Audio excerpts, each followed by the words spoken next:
pie making lesson one time, Okay. but it was maybe 10 years ago, Yeah. and I've made a couple flops since then. Okay. Well, so I'm ready to be refreshed. I don't guarantee pie because pies have their own mind.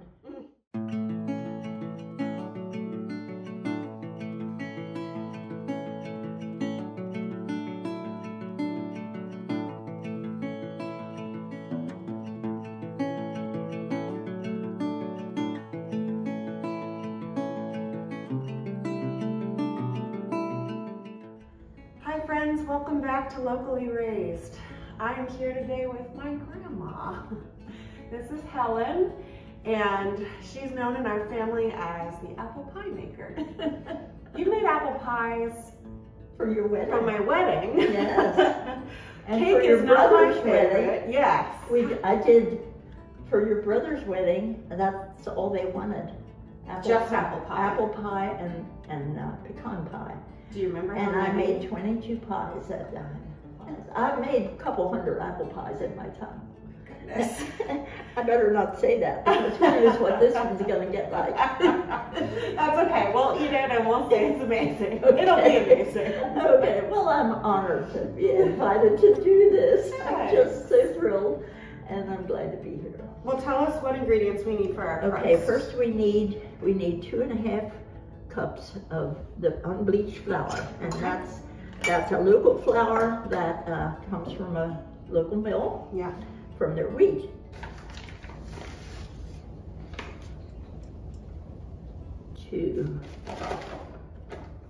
And I'm going to print the recipe for everybody who watches this. So Okay, I have 2.5 cups. So I'll put this in here, and then you can do the 2.5 cups. And in the meantime, I'll add a little bit of salt. I don't know if I have that measured. A half a teaspoon. Yeah. Okay, well, I might as well do it since it's the teaspoon. Up to you. Yeah. 1/2 teaspoon. If you don't use salt, it has a little bit of a flat taste. I love salt. I just think it improves everything. I do too. I'm a little heavy-handed with the salt in my Woo! cooking. Did it come out Plenty quickly? of that? Yes, that came out fast. All right. I'll put yours in too right away. Sure.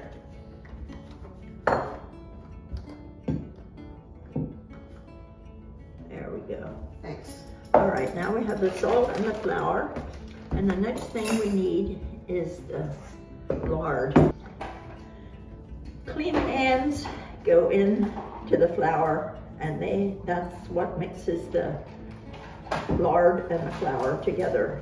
And you never put the water in until you have the lard blended well. Okay, I'll dish yours out so Thanks. that. Okay. Now take your fingers and just put flour on all the lard. The salt is in yours. I put salt in yours. And take it and just Kind of break it up? break it up with your thumb and fingers. It's kind of fun to play with this. I used to make mud pies when I was little. But you know, I never learned to make pies until after my mother was gone. I didn't know how to make pies before I was married. My mother used to come. We had 3 children in 4 or 5 years. And she used to, when they came to visit, she'd come with her arms full of supplies to make pies. And she'd say, "I'm making pies today." And so that was always a blessing. My husband loved when they came. Yeah, right. For more reasons than one. Yeah. Pie's coming too. Now, you don't need to have this smushed so that you can't feel them. Okay. But you don't want anything large. Just keep moving it around for a little bit.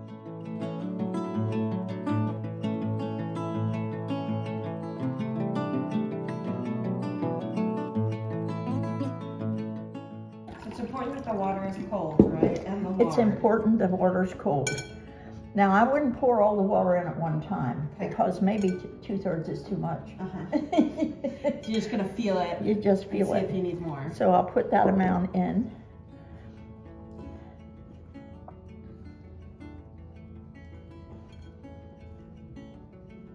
And again, it's very important not to squish it now, since you're putting water in.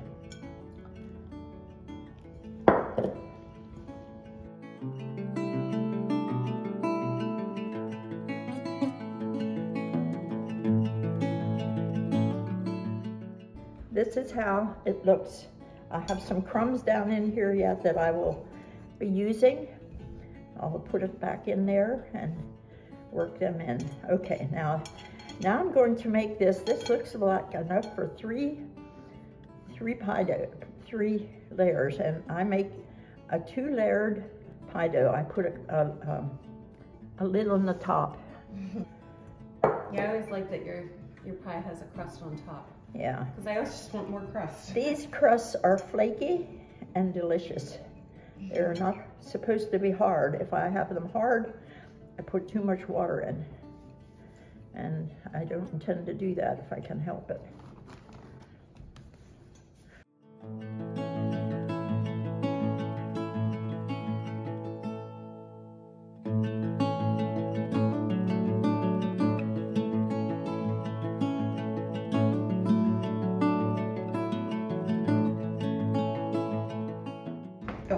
This is a spatula that my oldest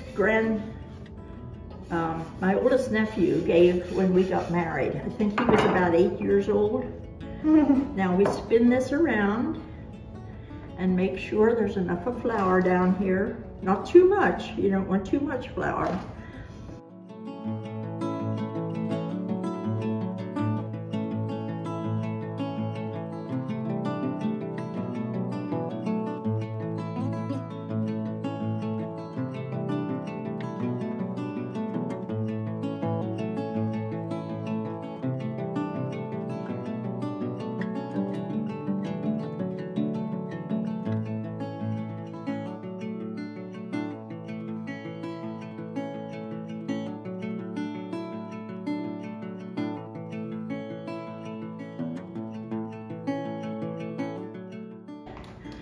Okay, now I'm going to put this up over like this and lift this up like this and bring this over. And there we have our first pie. That's lovely. It looked easy, didn't it? Not too bad. It's just the right size. I can tell you knew what you were going for. Well, I did, yes. These, did you peel these yesterday? This morning. Oh, this morning? Yeah. I peel mine a day ahead of time sometimes because it saves me the work at the last minute. And it doesn't really matter if they're brown, right? It doesn't matter if they're brown because they're not spoiled. Yeah. They're just brown from the air. Yeah. That they have. You did a good job of peeling them and of slicing them. It's kind of important to have them sliced rather thin because they'll evenly cook when they're in the oven.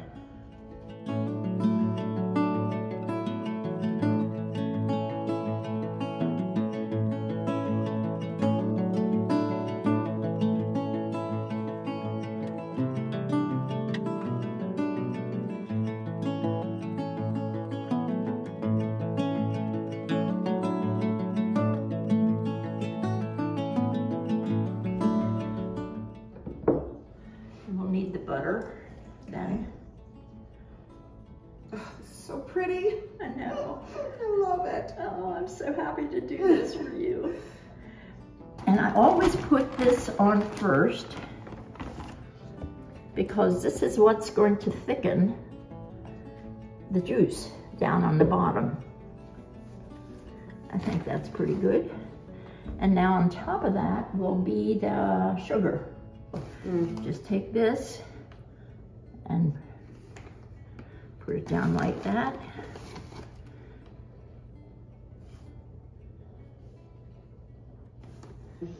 And then we'll put I put one in the middle, 1, 2,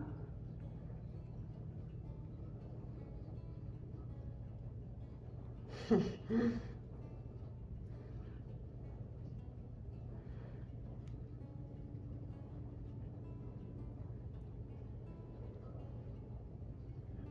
right.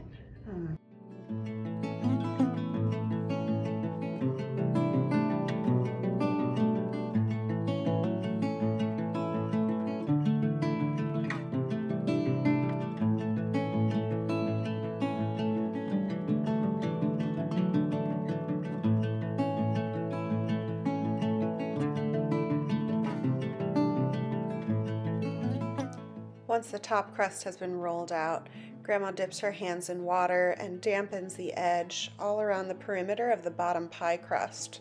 This will help seal the bottom crust to the top crust so that the juices don't leak out while the pie is baking. Then all the extra pie crust is cut off around the edge to create a neat edge that is ready for crimping or fluting.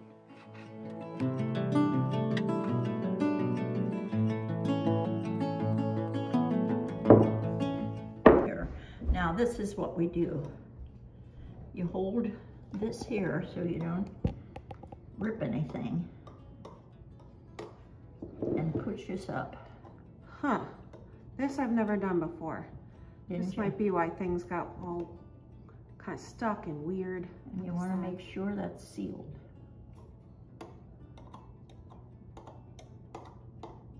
Is this what you peeled the apples Yes. with? Yeah. Was it sharp enough? Uh-huh.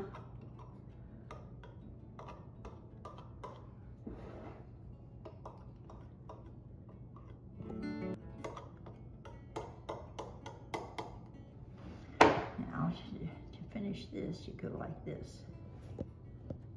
You want to make sure you don't see an air hole. See, there's one. Between the top and the bottom Yeah, layer? yeah, Because you don't want juice coming out? that's right. Okay.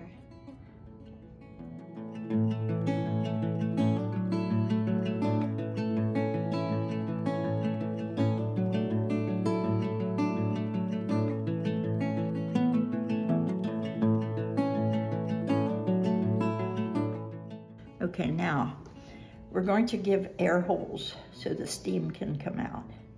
Now you can make a fancy thing if you have an apple cutter that's only about this big. You can cut apples in here, but I'm gonna cut just between the blocks of butter.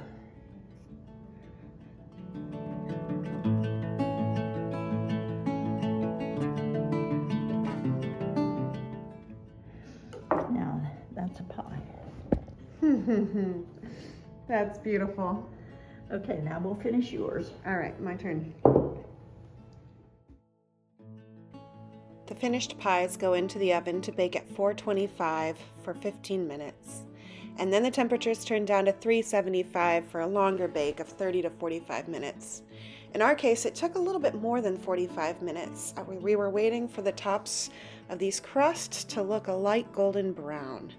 And that was our cue that it was time to take them out. The cooling pies look beautiful.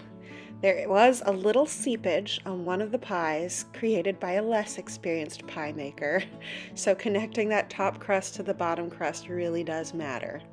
It didn't hurt the flavor though, and the whole family gathered to sit down and have a lunch together and enjoy some pie for dessert.